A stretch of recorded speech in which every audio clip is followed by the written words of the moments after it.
கர்த்தருடைய பரிசுத்த நாமத்துக்கு மகிமை உண்டாவதாக. ஆண்டவராகிய இயேசு கிறிஸ்துவின் நாமத்தில் உங்களுக்கு என் அன்பின் வாழ்த்துக்களை தெரிவித்துக் கொள்கிறேன். சோஷியல் மீடியாவின் மூலமாய் பார்த்து கொண்டிருக்கிற தேவ பிள்ளைகள் ஒவ்வொருவருக்கும் நான் இயேசுவின் நாமத்தினாலே வாழ்த்துக்களை தெரிவித்துக் கொள்கிறேன். இந்த ஆண்டிலே கர்த்தர் எனக்கு கொடுத்த வாக்குத்தத்தம் இன்னும் என்னுடைய வாழ்க்கையிலே நிறைவேறவில்லை என்று சொல்லி நீங்கள் சோர்ந்து போன நிலைமையிலே காணப்படலாம். கர்த்தருடைய வார்த்தைகள் ஒரு நாளும் வீணாகாது. கர்த்தரனை ஆசீர்வதிப்பேன் என்று சொன்னார். எனக்கு தொழிலிலே ஒரு ஆசீர்வாதத்தை கொடுப்பேன் என்று சொன்னார். கர்ப்பத்தின் கனியை கொடுப்பேன் என்று சொன்னார் என்று சொல்லி நீங்கள் அந்த காரியத்திற்காக ஜெபித்து கொண்டிருக்கலாம். இந்த வருடம் முடிய போகிறது, இன்னும் அந்த காரியங்கள் நடைபெறவில்லையே என்று கலங்கி போயிருக்கிற உங்களை பார்த்து கர்த்தர் சொல்லுகிறார்.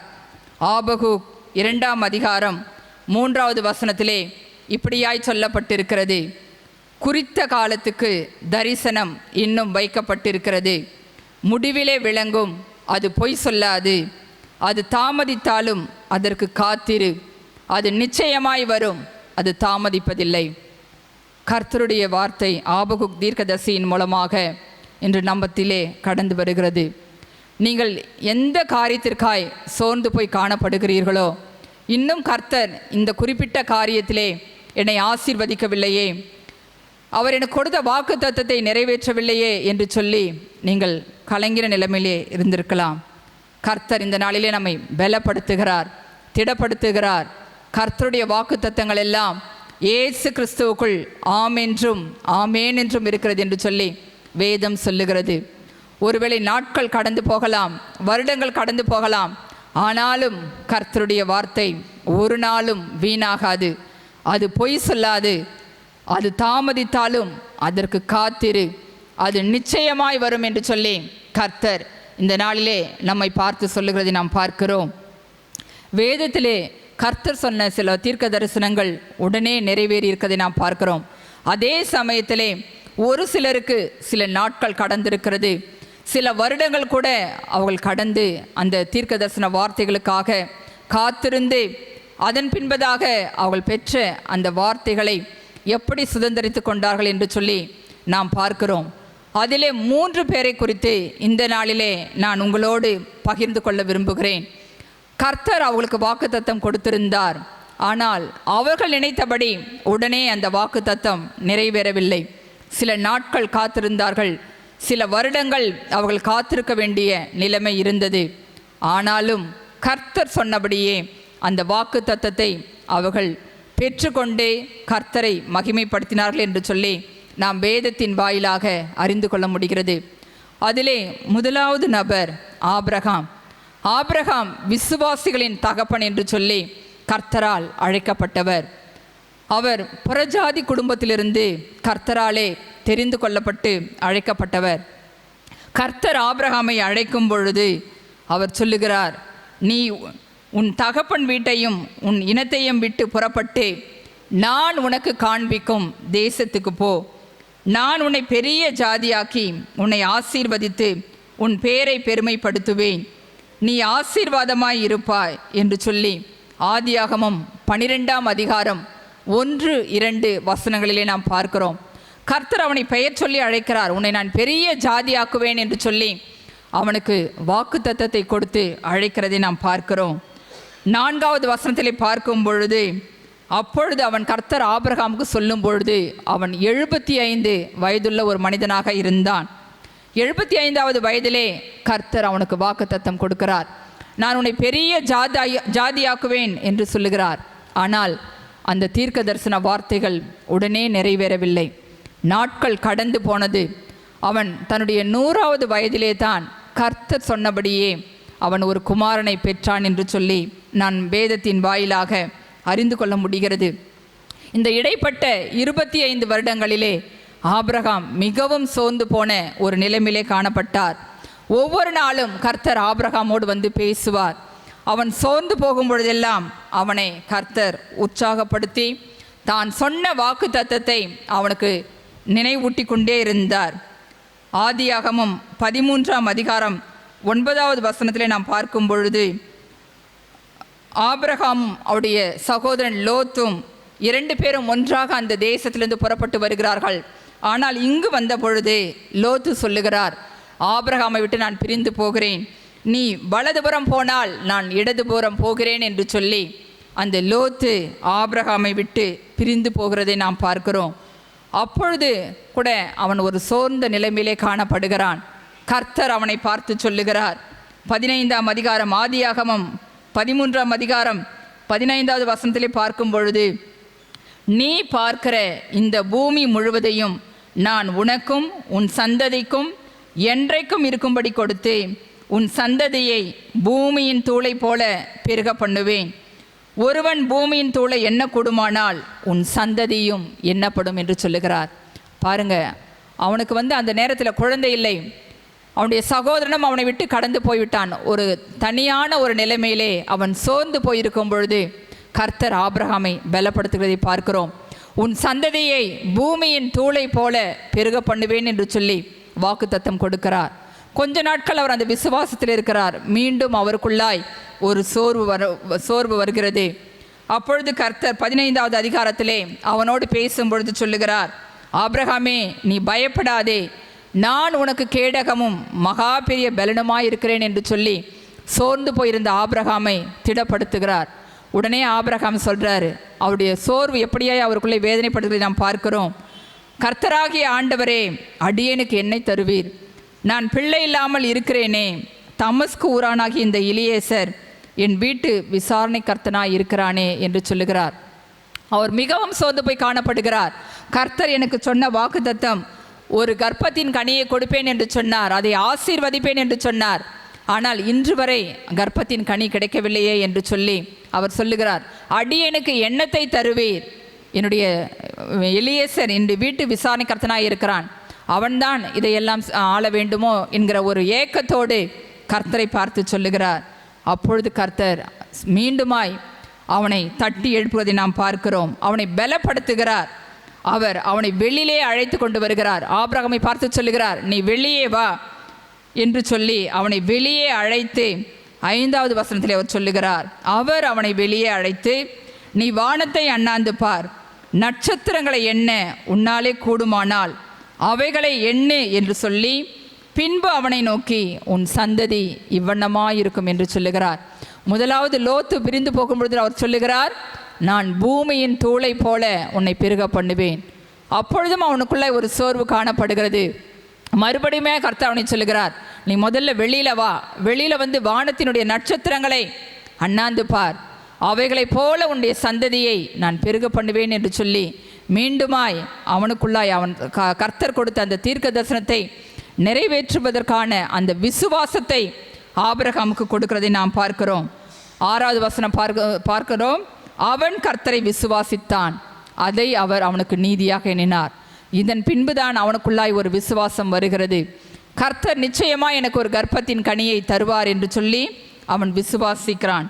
இப்படியாக அவனுடைய நாட்கள் போய் கொண்டிருக்கும் பொழுது கர்த்தருடைய தூதனானவர் 3 பேர் அங்கு வருகிறார்கள், ஆபிரகாமை பார்க்கும்படி வருகிறார்கள். அப்பொழுது அவர்களிடத்தில் அவன் சென்று, ஆபிரகாம் சென்று அவளை தன்னுடைய வீட்டிற்கு அழைத்து வருகிறார். அப்பொழுது அவர்கள் சொல்லுகிறார்கள், உற்பவ கால திட்டத்திலே நான் உன்னிடத்திலே வருவேன், உனக்கு ஒரு குமாரன் இருப்பான் என்று சொல்லுகிறார். அப்பொழுது சாராள் உள்ளே இருந்து இதை கேட்டு கொண்டிருக்கிறார்கள். வீட்டுக்குள்ளே இருந்து அவர்கள் அதை நம்பவில்லை. அவர்கள் அதை மறுத்து சிரிக்கிறார்கள் ஏளனமாய், எனக்கெல்லாம் முடிந்து விட்டது, ஸ்திரீகளுக்குள்ளான வழிபாடு நின்று போய்விட்டது, இதற்கு மேலும் எனக்கு குழந்தை பிறக்குமோ என்று சொல்லி அவர்கள் நகைக்கிறார்கள். ஆபிரகாம் ஆதியாகமும் 16ஆம் அதிகாரம்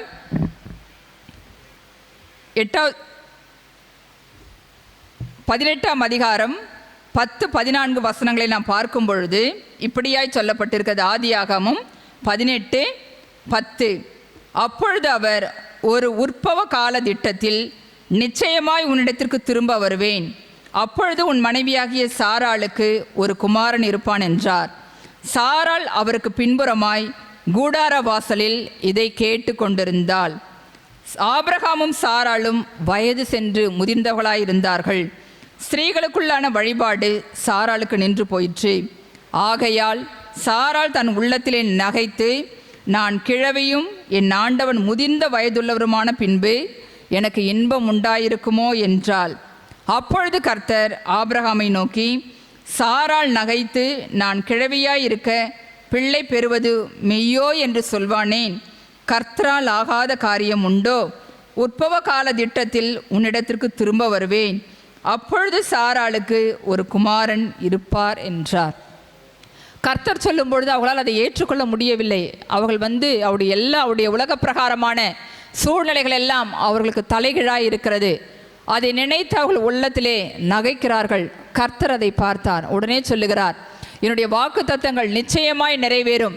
நான் சொன்னபடியே உற்பவ கால திட்டத்திலே உன் மனைவி சாராள் ஒரு குழந்தையை பெற்றெடுப்பாள் என்று சொல்லி அந்த இடத்திலே சாராளையும் கர்த்தர் ஆபிரகாமையும் தைரியப்படுத்துகிறதை நாம் பார்க்கிறோம். இதன் பிறகு மீண்டுமாய் 99வது வயதிலே கர்த்தர் ஆபிரகாமோடு வந்து பேசுகிறார். ஆதியாகமம் 17ஆம் அதிகாரம் 1-2 வசனங்களிலே இப்படியாய் சொல்லப்பட்டிருக்கிறதை நாம் பார்க்கலாம். ஆதியாகமம் 17:1-2. ஆபிரகாம் 99 வயதான போது கர்த்தர் ஆபிரகாமுக்கு தரிசனமாகி, நான் சர்வ வல்லமையுள்ள தேவன், நீ எனக்கு முன்பாக நடந்து உத்தமனாயிரு. நான் உனக்கும் எனக்கும் நடுவாக என் உடன்படிக்கையை ஏற்படுத்தி உன்னை மிகவும் திரளாய் பெருக பண்ணுவேன் என்று சொல்லுகிறார். 75வது வயதிலே கர்த்தர் வாக்குத்தத்தம் கொடுத்து அவனை அழைத்து கொண்டு வருகிறார். இப்பொழுது 99வது வயதிலே கர்த்தர் மீண்டுமாய் தான் சொன்ன வாக்குத்தத்தத்தை அவனுக்கு நினைவுபடுத்துகிறார். அதன் பின்பு ஆபிரகாம் அதை குறித்து அவர் கலங்கியிருக்க மாட்டார் என்று சொல்லி நினைக்கிறேன். ஏனென்றால் அவர் சொன்னார், நான் உற்பவ கால திட்டத்திலே உன்னிடத்தில் வரும்பொழுது உங்களுக்கு ஒரு கர்ப்பத்தின் கனி உண்டாயிருக்கும் என்று சொல்லுகிறார். அதே போல பாருங்க, கர்த்தர் சொன்னபடியே சாராள் ஒரு குழந்தையை பெற்றெடுத்தாள் என்று சொல்லி நாம் பார்க்கிறோம். ஆதியாகமும் 21ஆம் அதிகாரம் 1-2 வசனங்களை நாம் பார்க்கும் பொழுது, கர்த்தர் தாம் சொல்லியிருந்தபடி சாராள் பேரில் கடாட்சமானார். கர்த்தர் தாம் உரைத்தபடியே சாராளுக்கு செய்தலினார். ஆபிரகாம் முதிர் வயதாயிருக்கையில் சாராள் கர்ப்பவதியாகி தேவன் குறித்திருந்த காலத்திலே அவனுக்கு ஒரு குமாரனை பெற்றாள். அந்த காலத்திலும் கர்த்தர் எந்த காலத்தை குறித்து வைத்திருக்கிறாரோ அந்த காலத்திலே தான் கர்த்தர் சொன்ன வாக்குத்தத்தங்கள் நம்முடைய வாழ்க்கையிலே நிறைவேறும். அது முன்பாகவும் நடக்காது, பின்பதாகவும் அது தள்ளி போகாது. கர்த்தர் எந்த நேரத்தை நமக்கென்று வைத்திருக்கிறாரோ அந்த நேரத்திலே சரியாய் நமக்கு உண்டான தீர்க்க தரிசன வார்த்தைகள், வாக்குத்தத்தங்கள் நம்முடைய வாழ்க்கையிலே நிச்சயமாய் நிறைவேறும். இந்த வசனம் இப்படியாய் சொல்லுகிறது, தேவன் குறித்திருந்த காலம், அந்த காலத்திலே சாராள் ஒரு அழகிய குழந்தையை பெற்றெடுத்தாள். 4வது வசனத்தில் நாம் பார்க்கிறோம், தன் குமாரனாகிய ஈசாக்கு பிறந்தபோது ஆபிரகாம் 100 வயதாயிருந்தான். அவனை அழைக்கும் பொழுதே 75வது வயதிலே கர்த்தர் அவனுக்கு வாக்குத்தத்தம் கொடுத்தார். நான் உன்னை திரளான ஜாதியாக்குவேன், நீ பெரிய ஜாதியாவாய், உன்னிலிருந்து அநேக ஜாதிகள் புறப்படும் என்று சொல்லி அவனை அழைத்தார். ஆனால் அந்த வாக்குத்தத்தம் அவனுடைய வாழ்க்கையில் நிறைவேறும் பொழுது அவன் 100 வயதுள்ளவனாயிருந்தான். குறித்த காலத்திலே கர்த்தர் தாம் சொன்னபடியே சாராளுக்கு ஒரு கர்ப்பத்தின் கனியை கொடுத்து ஆசீர்வதித்ததை நாம் பார்க்கிறோம். நம்முடைய வாழ்க்கையிலே கூட இப்படி சில நாட்கள் நாம் கர்த்தர் சொன்ன வாக்குத்தத்தம் இன்னும் என்னுடைய வாழ்க்கையில் நிறைவேறவில்லையே என்று சொல்லி நாம் கலங்கி கொண்டிருக்கலாம். நாட்கள் கடந்து போய் கொண்டிருக்கலாம். அதற்கான ஒரு எந்த சூழ்நிலையும் இல்லாமல் இருக்கலாம். ஆனால் குறித்த காலத்திலே கர்த்தர் நமக்கென்று வைத்திருக்கிற காலத்திலே அந்த வாக்குத்தத்தங்கள் எத்தனை தடைகள் வந்தாலும் நம்முடைய வாழ்க்கையிலே நிறைவேறுவதை நாம் பார்க்க முடியும். எப்படி ஆபிரகாமுக்கு கர்த்தர் அவனை 25 வருடங்கள் அவன் காத்திருக்க வேண்டியதாக இருந்தது. நாட்கள் கடந்து போனாலும் வருடங்கள் கடந்து போனாலும் கர்த்தருடைய வார்த்தைகள் ஒரு நாளும் வீணாய் போகாது.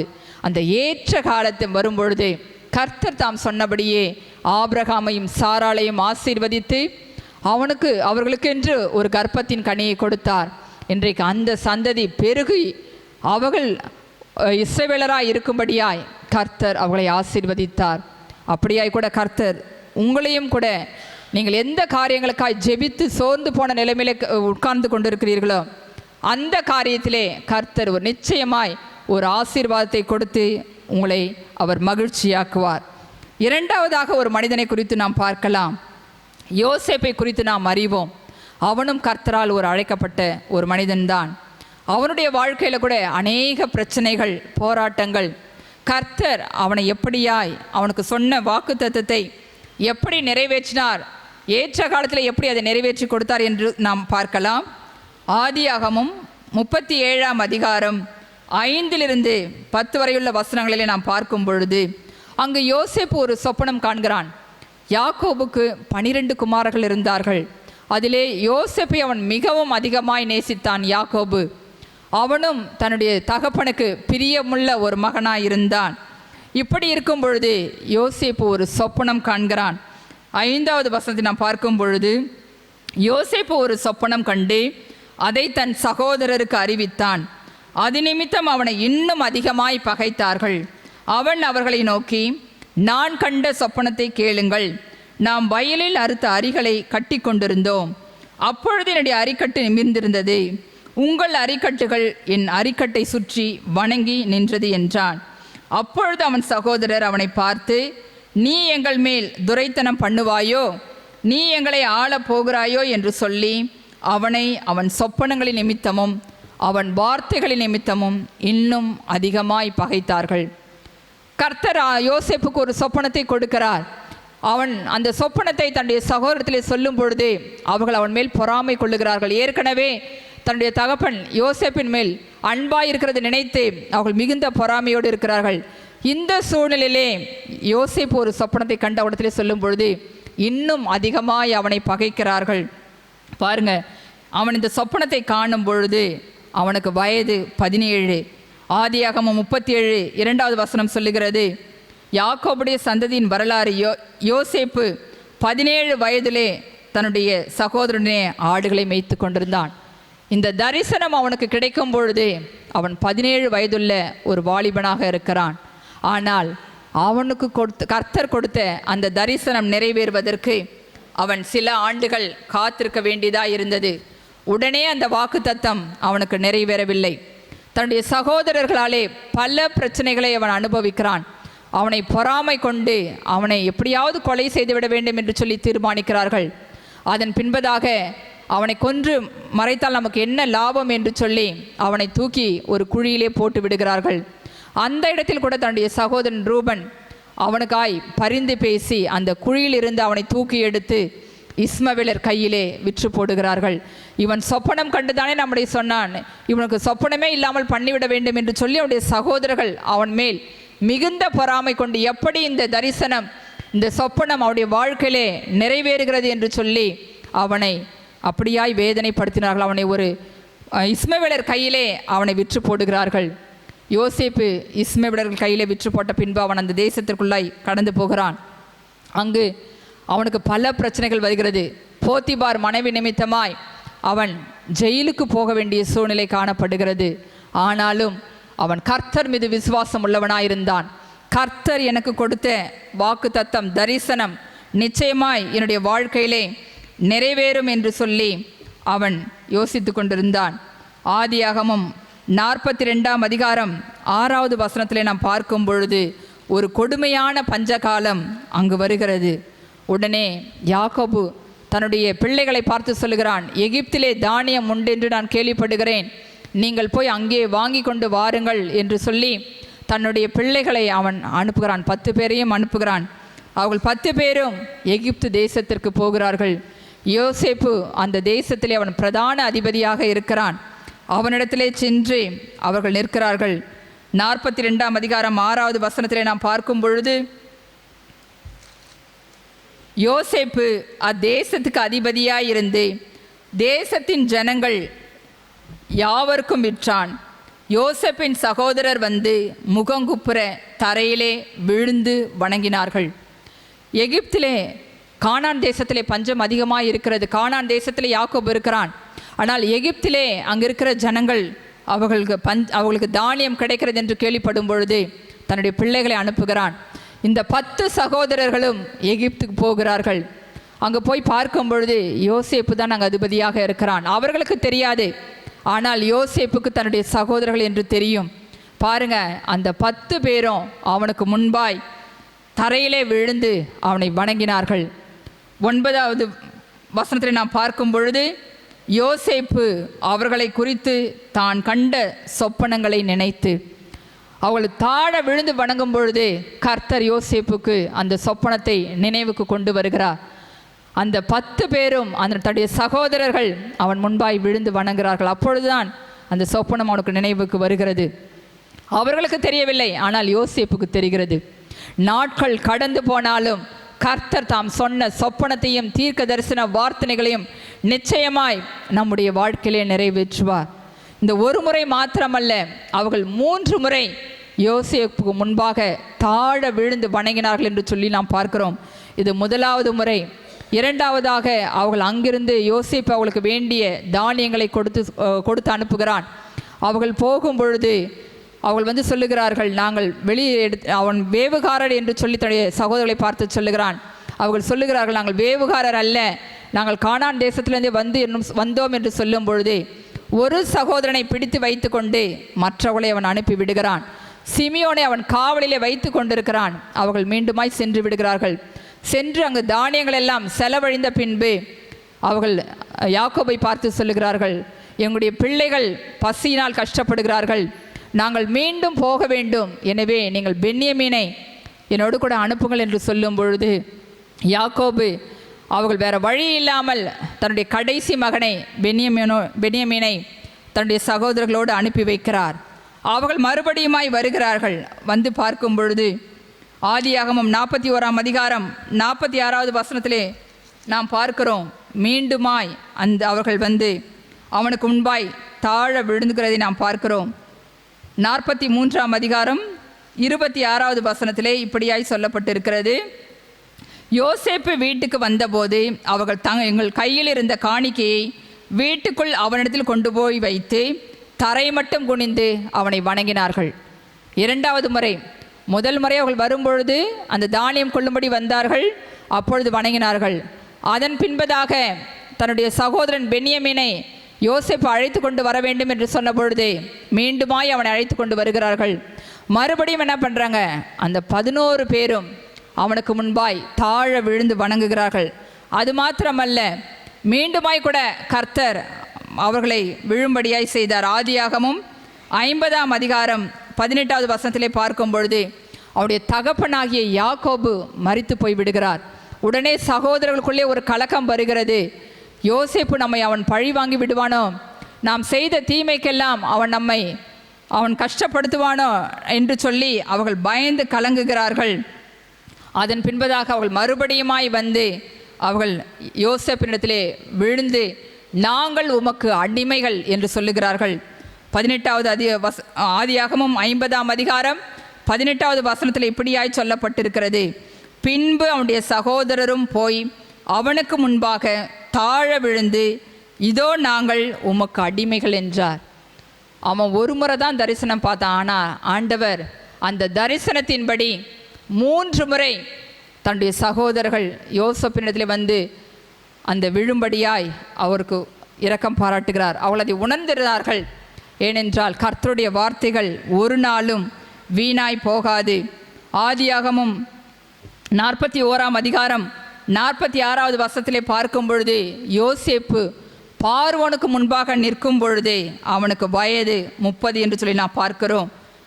ஆதியாகமும் 41ஆம் அதிகாரம் 46வது வசனத்திலே பார்க்கும் பொழுது யோசேப்பு எகிப்தின் ராஜாவாகிய பார்வோனுக்கு முன்பாக நிற்கும் பொழுது 30 வயதாயிருந்தான். ஆனால் அவன் எப்பொழுது சொப்பனம் காண்கிறான்? 17வது வயதிலே சொப்பனத்தை காண்கிறான். அந்த சொப்பனம் நிறைவேறும் பொழுது அவனுக்கு வயது 30 இருக்கிறது. 13 வருடங்கள் கடந்து போனாலும் கர்த்தர் சொன்ன வார்த்தைகள், அவருடைய தீர்க்க தரிசன வார்த்தைகள் ஒன்றும் வீணாய் போகவில்லை. குறித்த காலம் வரும்பொழுதே கர்த்தர் அந்த தீர்க்க தரிசன வார்த்தைகளை யோசேப்பினுடைய வாழ்க்கையிலே நிறைவேற்றி கொடுத்தார். அந்த யோசேப்பின் மூலமாக அவருடைய குடும்பத்தார் பிழைத்திருக்கும்படியாய் அந்த கொடிய பஞ்ச காலத்திலே கர்த்தர் யோசேப்பை கொண்டு அவர்களை போஷித்தார் என்று சொல்லி நாம் வேதத்தின் வாயிலாக அறிந்து கொள்ள முடிகிறது. அன்பான தேவ பிள்ளைகளே, இன்றைக்கு கூட எங்களுடைய குடும்பத்தாரால் ஒருவேளை பகைக்கப்பட்ட நிலைமையில் இருக்கலாம். உங்களுடைய குடும்பத்தார் உங்களுக்கு சத்ருவாக எழும்பி நிற்கலாம். எப்படியாவது உங்களை அழித்து விட வேண்டும் என்று சொல்லி அவர்கள் பல நிலைமைகளிலே உங்களுக்கு விரோதமாய் பல காரியங்களை செய்து கொண்டிருக்கலாம். ஆனால் கர்த்தர் சொன்ன வார்த்தைகள் ஒரு நாளும் உங்களை விட்டு வீணாய் போகாது. ஏற்ற நாட்கள் வரும்பொழுது கர்த்தர் உங்களை கொண்டு உங்கள் குடும்பத்தாரை ரட்சிப்பார், அவர்களை போஷிப்பார். அந்த ஒரு பெரிய ஆசீர்வாதத்தை கர்த்தர் இந்த நாட்களிலே உங்களுக்கு கட்டளையிடுவார். மூன்றாவதாக ஒரு மனிதனை குறித்து நாம் பார்க்கலாம். தாவீதை குறித்து நாம் அறிவோம். தாவீது கர்த்தருக்கு பிரியமுள்ள ஒரு தேவ மனுஷன். கர்த்தர் அவனை சிறு வயதிலே ராஜாவாக அவனை அபிஷேகம் பண்ணினார். ஆனால் அவன் ராஜ்ய பாரத்திற்கு வரும்பொழுது, அவன் ராஜாவாய் மாறும் பொழுது அவன் சில நாட்கள், சில வருடங்கள் காத்திருக்க வேண்டிய சூழ்நிலை இருந்தது. 1 சாமுவேல் 16ஆம் அதிகாரம் 12-13 வசனங்களை நாம் பார்க்கலாம். முதலாவது வசனத்திலே கர்த்தர் சொல்லுகிறார், சாமுவேலை நோக்கி சொல்லுகிறார், நீ உன் கொம்பை தைலத்தால் நிரப்பி கொண்டு வா, பெத்லெகேமினாகிய ஈசாயினிடத்துக்கு உன்னை அனுப்புவேன், அவன் குமாரரில் ஒருவனை நான் ராஜாவாக தெரிந்து கொண்டேன்.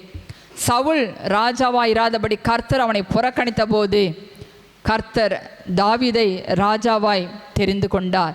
அவர் சாமுவேல் தீர்க்கதரிசியை கூப்பிடுகிறார், நீ வா, நான் உன்னை ஈசாயினுடைய குமாரத்தில் அனுப்புவேன், அவருடைய பிள்ளைகளிலே ஒருவனை நான் ராஜாவாக அபிஷேகம் பண்ணுவேன் என்று சொல்லி அவனை அழைப்புகிறார். அதே போல் பாருங்க, அந்த சாமுவேல் தீர்க்கதரிசி ஈசாயினிடத்திலே சென்றுகிறார். அங்கே அவருடைய சகோதரர்கள் எல்லாம் இருக்கிறார்கள். ஒவ்வொருவராய் அவனை அழைத்து கொண்டு வருகிறான். அவன் அபிஷேகம், இவன் ராஜாவாக இருப்போனா என்று சொல்லி அந்த சாமுவேல் யோசித்து கொண்டிருக்கும் பொழுது கர்த்தர் சொல்லுகிறார், இவன் அல்ல, இவன் அல்ல, நான் இவனை ராஜாவாய் தெரிந்து கொள்ளவில்லை என்று சொல்லி 7 பேரையும் கடந்து போக பண்ணுகிறார். இப்பொழுது சாமுவேல் கேட்கிறார், இவ்வளவுதானா அவனுடைய பிள்ளைகள் என்று சொல்லி அவருக்குள்ளாகவே ஒரு சந்தேகம் வந்துவிட்டது. ஏனென்றால் இருக்கிறவர்கள் எல்லாரும் வந்துவிட்டார்கள், கர்த்தர் ஒருவரையும் தெரிந்து கொள்ளவில்லையே என்று சொல்லி அவன் ஈசாயை பார்த்து கேட்கும் பொழுது அவன் சொல்லுகிறான், இல்லை, எல்லாருக்கும் இளையவன் ஒருவன் காட்டிலே இருக்கிறான், அவன் ஆடுகளை மேய்த்து கொண்டிருக்கிறான் என்று சொல்லி அந்த சாமுவேல் தீர்க்க தரிசனத்திலே சொல்லுகிறார். உடனே சாமுவேல் சொல்லுகிறார், உடனே அவனை அழைத்து கொண்டு வா, ஆள் அனுப்பி அழைத்து கொண்டு வா என்று சொல்லுகிறார். அங்கே தாவீது அழைத்து வரப்படுகிறான். அவன் அழைத்து வந்த பின்பு கர்த்தர் சொல்லுகிறார், இவன்தான், இவனை நீ ராஜாவாக அபிஷேகம் பண்ணி என்று சொல்லுகிறார். 12ஆம் வசனத்தில் நாம் பார்க்கும் பொழுது, ஆள் அனுப்பி அவனை அழைப்பித்தான். அவன் சிவந்த மேனியும் அழகிய கண்களும் நல்ல ரூபமுள்ளவனாயிருந்தான். அப்பொழுது கர்த்தர், இவன்தான், நீ எழுந்து இவனை அபிஷேகம் பண்ணு என்றார். அப்பொழுது சாமுவேல் தைல கொம்பை எடுத்து அவனை அவன் சகோதரர் நடுவிலே அபிஷேகம் பண்ணினான். அந்நாள் முதற்கொண்டே கர்த்தருடைய ஆவியானவர் தாவீதின் மேல் வந்து இறங்கியிருந்தார். பாருங்க, அந்த சின்ன வயதிலே கர்த்தர் தாவீதை தெரிந்து கொண்டார். காட்டிலே ஆடுகளை மேய்த்து கொண்டிருந்த அவனை அழைத்து வந்து அவனை ராஜாவாய் அபிஷேகம் பண்ணினார். பாருங்க, எவ்வளோ ஒரு பெரிய ஆசீர்வாதம். ஆனால் அதன் பின்பதாக அவர் அபிஷேகம் பண்ணின பின்பு பல பிரச்சனைகள் தாவீதுக்கு வந்தது. கர்த்தரால் விடப்பட்ட பொல்லாத ஆவி சவுலை பிடித்து கொண்டது. இந்த தாவீதை அப்போ சொல்கிறாங்க, அவனுக்கு இந்த பொல்லாத ஆவி விடப்பட்டு அவன் மிகவும் கஷ்டப்படும் பொழுது அங்கே இருக்கிறவர் சொல்லுகிறார்கள், ஈசாயின் மகன் ஒருத்தவன் இருக்கிறான், அவன் நன்றாய் சுரமண்டலம் வாசிப்பான் என்று சொல்லி அப்பொழுதுதான் முதலாக தாவீதை சவுலிடத்திலே கொண்டு வருகிறார்கள். தாவீது தன்னுடைய சுரமண்டலத்தை எடுத்து வாசிக்கும் பொழுது அந்த சவுலுக்குள்ளாய் இருந்த அந்த பொல்லாத ஆவி அவனை விட்டு நீங்கும். அதன் பின்புதான் கோலியாத்தை அவன் தாவீது மேற்கொள்ளுகிறான். ஆனால் பாருங்க, அதன் பின்பதாக இன்னும் சவுல் அதிகமாய் அவனை பகைத்தான் என்று சொல்லி நாம் பார்க்கிறோம். எப்படியாவது அவனை தீர்த்து விட வேண்டும் என்று சொல்லி தன்னுடைய மகளை அவனுக்கு அவன் மனைவியாக கொடுக்கிறான். அதன் பின்பதாக ஒவ்வொரு நாளும் பிரச்சனைகள். சவுல் அனுதினமும் தாவீதை கொல்ல வகை தேடியும் கர்த்தர் அவனை அவன் கையில் ஒப்பு கொடுக்கவில்லை. காரணம், அவன் இஸ்ரவேல் தேசத்தின் மீது ராஜாவாய் வர வேண்டும் என்று சொல்லி கர்த்தர் முன்குறித்திருந்தார். அந்த குறித்த காலம் வரும்பொழுது எல்லா தடைகளையும் மாற்றி கர்த்தர் சவுல் கொண்டு வந்த எல்லா பிரச்சனைகளையும் கர்த்தர் மாற்றி போட்டு தாவீதை ராஜாவாய் அபிஷேகம் பண்ணினார். 2 சாமுவேல் 5ஆம் அதிகாரம் 4வது வசனத்தில் நாம் பார்க்கும் பொழுது அவன் ராஜாவாய் மாறும் பொழுது 30 வயது என்று சொல்லி வேதம் சொல்லுகிறது. 2 சாமுவேல் 5ஆம் அதிகாரம் 3-4 வசனத்தில் நாம் பார்க்கும் பொழுது அவர்கள் தாவீதை இஸ்ரவேலின் மேல் ராஜாவாக அபிஷேகம் பண்ணினார்கள். தாவீது ராஜாவாக பொழுது 30 வயதாயிருந்தான். அவன் 40 வருஷம் ராஜ்யபாரம் பண்ணினான். பாருங்க, ஆனால் சின்ன வயதிலே கர்த்தர் அவனுக்கு அந்த ராஜரிக அபிஷேகத்தை கொடுத்தார். ஆனால் அவன் இஸ்ரவேல் தேசத்தின் மீது ராஜாவாய் மாறும் பொழுது அவனுக்கு 30 வயதாக இருந்தது. இடைப்பட்ட நாட்களிலே, வருடங்களிலே தாவீது மிக கொடிய உபத்திரவங்களை அனுபவிக்கிறான். ஒவ்வொரு நாளும் மரணத்திற்கு நேராய் அவன் ஓடிக்கொண்டிருந்தான். ஆனாலும் கர்த்தர் அவனை சவுலின் கையிலே விடவில்லை, அவனை பாதுகாத்தார்.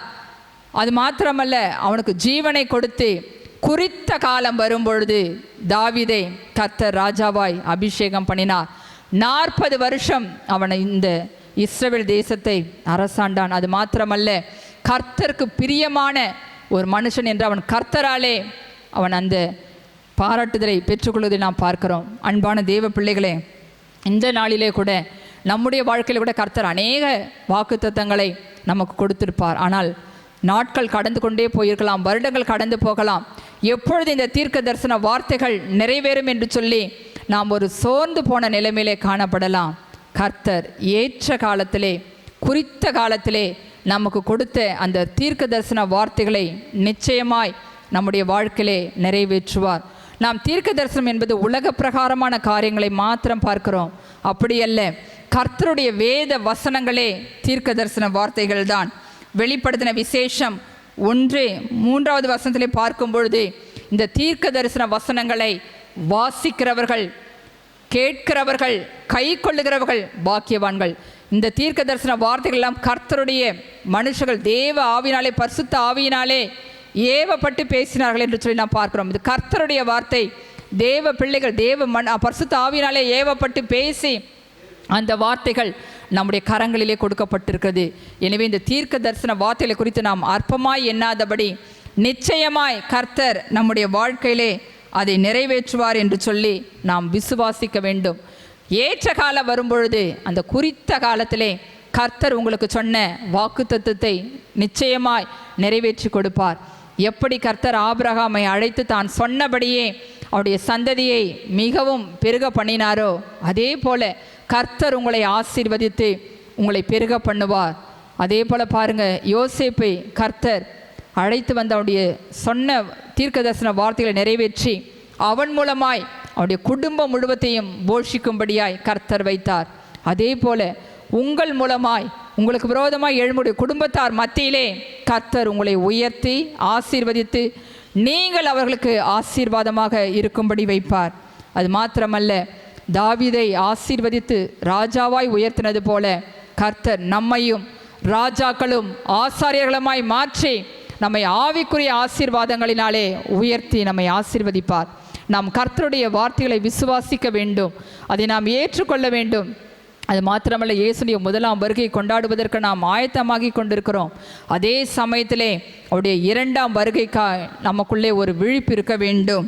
2 பேதுரு 3ஆம் அதிகாரம் 9வது வசனம் இப்படியாய் சொல்லுகிறது: தாமதிக்கிறார் என்று சிலர் எண்ணுகிறபடி கர்த்தர் தமது வாக்கு தத்தத்தை குறித்து தாமதமாய் இராமல் ஒருவரும் கெட்டு போகாமல் எல்லாரும் மனம் திரும்ப வேண்டும் என்று நீடிய பொறுமை உள்ளவராயிருக்கிறார். கர்த்தர் இந்த நாட்களிலே எல்லா ஜனங்களும் ரட்சிக்கப்பட வேண்டும் என்று சொல்லி நீடிய பொறுமையோடு காத்திருக்கிறார். நாம் சொல்கிறோம் கர்த்தருடைய வருகை தாமதம் என்று சொல்லி. இல்லை எனக்கு அன்பானவர்களே, அவர் சீக்கிரமாய் வரப்போகிறார். எப்படி நம்மை ரட்சித்தாரோ அதே போல எல்லா ஜனங்களையும் அவர் ரட்சிப்பதற்கு வல்லமையுள்ளவராயிருக்கிறார். எனவே நாம் அதன்படியாக அவருடைய வாக்கு தத்தத்தை குறித்து நாம் அவிசுவாசமாய் இருக்கக்கூடாது. நிச்சயமாய் கர்த்தருடைய வாழ்க்கையில நிறைவேற்றி கொடுப்பார் என்று சொல்லி நாம் விசுவாசிக்க வேண்டும். இந்த தேவ பிள்ளைகள் எல்லாம் விசுவாசித்து உபத்திரவங்கள் வந்த போதிலும், போராட்டங்கள் வந்த போதிலும், பிரச்சனைகள் வந்த போதிலும் கர்த்தருக்கென்று வைராக்கியமாய் நின்று கர்த்தர் தங்களுக்கு கொடுத்த வாக்கு தத்தத்தை குறித்த காலத்திலே அவர்கள் சுதந்திரித்து கொண்டார்கள். அப்படியாய் கர்த்தர் நாம் ஒவ்வொருடைய வாழ்க்கையிலும் ஏற்ற காலம் வரும்பொழுது தாம் சொன்ன வாக்கு தத்தங்களை நம்முடைய வாழ்க்கையிலே நிறைவேற்றி நம்மை ஆசீர்வதிப்பார். நாம் ஜெபிக்கலாம். அன்பின் பரலோகத்தின் தகப்பனே, உம்மை நன்றியோடு துதிக்கிறேன். ஆண்டவரே, ஸ்தோத்திரிக்கிறேன் அப்பா. ஆண்டவரே, குறித்த காலத்துக்கு தரிசனம் இன்னும் வைக்கப்பட்டிருக்கிறது. முடிவிலே அது விளங்கும், அது பொய் சொல்லாது. அது தாமதித்தாலும் அதற்கு காத்திரு, அது தாமதிப்பதில்லை, அது நிச்சயமாய் வரும் என்று சொல்லி ஆண்டவரே நீர் எங்களோடு பேசினதற்காக உமக்கு ஸ்தோத்திரம். ஆண்டவரே நீர் எங்களுக்கென்று கொடுத்த ஒவ்வொரு வாக்கு தத்தங்களுக்காக நாங்கள் உம்மை நன்றியோடு துதிக்கிறோம் ஐயா, ஸ்தோத்தரிக்கிறோம். நீர் நிறைவேற்றி கொடுத்த வாக்கு தத்தங்களுக்காக உமக்கு நன்றி ஆண்டவரே. இன்னுமாய் கூட ஆண்டவரே எந்தெந்த காரியங்கள் தடைபட்டு காணப்படுகிறதோ என் தேவனாகிய கர்த்தர் ஆண்டவரை குறித்த காலத்திலே ஆண்டவரே உம்முடைய பிள்ளைகளுக்கு நீர் சொன்ன வாக்கு தத்தங்களை நிறைவேற்றி கொடுக்கும்படியாய் நான் ஜெபிக்கிறேன். ஆண்டவரை தடைகள் வந்தாலும், போராட்டங்கள் வந்தாலும், உபத்திரவங்கள் வந்தாலும் நீர் ஏற்ற காலத்திலே ஆண்டவர் நீர் சகலத்தையும் அதினதின் காலத்தில் நேர்த்தியாக செய்து முடிப்பீராக. ஆண்டவரே உம்முடைய பிள்ளைகளை மன மகிழ்ச்சியாக்குங்க. ஆபிரகாமுக்கு கொடுத்த வாக்கு தத்தங்களை நிறைவேற்றினீரே, யோசேப்புக்கு கொடுத்த தீர்க்க தரிசனத்தை நிறைவேற்றினீரே, தாவீதுக்கு கொடுத்த தீர்க்க தரிசனத்தை நிறைவேற்றினீரே. அப்படியாய் ஆண்டவருடைய பிள்ளைகளுடைய வாழ்க்கையில் நீர் கொடுத்த வாக்கு தத்தங்கள், தீர்க்க தரிசன வார்த்தைகள் இயேசுவின் நாமத்தாலே இந்த ஆண்டின் இறுதிக்குள்ளாய் நிறைவேறும்படியாய் நான் ஜெபிக்கிறேன். ஆண்டவரே நாங்கள் விசுவாசிக்கிறோம். ஆண்டவரே விசுவாசிக்கிறவனுக்கு எல்லாம் கூடும் என்று சொன்னீரே. நாங்கள் விசுவாசித்த ஆண்டவரே உம்முடைய அற்புதங்களை நாங்கள் பெற்றுக்கொள்ளுகிறோம். வந்திருக்கிற ஒவ்வொருவரையும் ஆசீர்வதிப்பீராக. அவளுக்கு கொடுத்த வாக்கு தத்தங்களை நிறைவேற்றி கொடுத்து அவர்களை சாட்சியாய் நிறுத்துங்க ஆண்டவரே. நீர் அப்படியே செய்ய போகிறபடினாலும் உமக்கு நன்றி ஆண்டவரே. இயேசு கிறிஸ்துவின் வல்லமையுள்ள நாமத்தில் ஜெபிக்கிறேன் நல்ல பிதாவே, ஆமேன்.